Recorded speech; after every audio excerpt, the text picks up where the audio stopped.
Good day, students! Welcome to our isometric drawing tutorial video.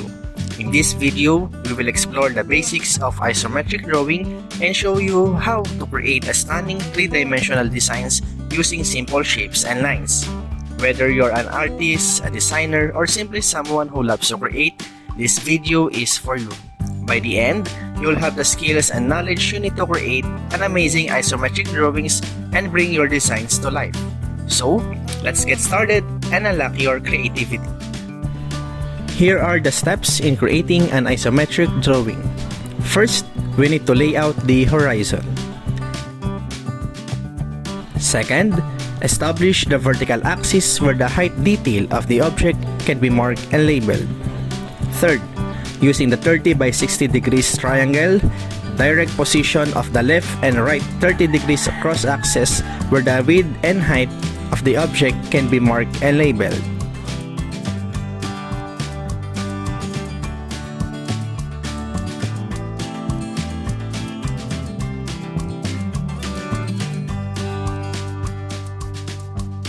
Fourth, project all the necessary axes using the markings on the primary axis as reference points towards the completion of the isometric box.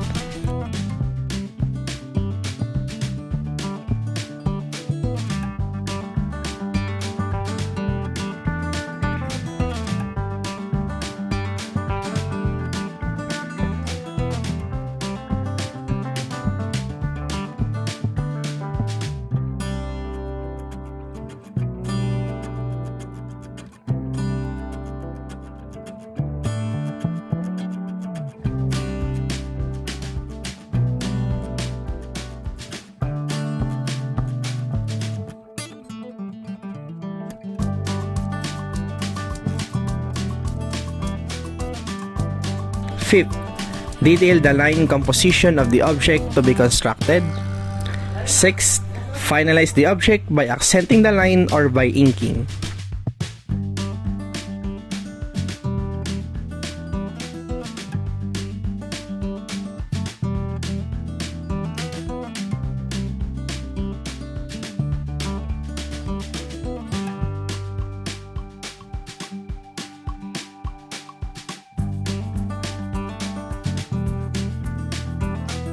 Lastly, this time, see how the project is finally finished.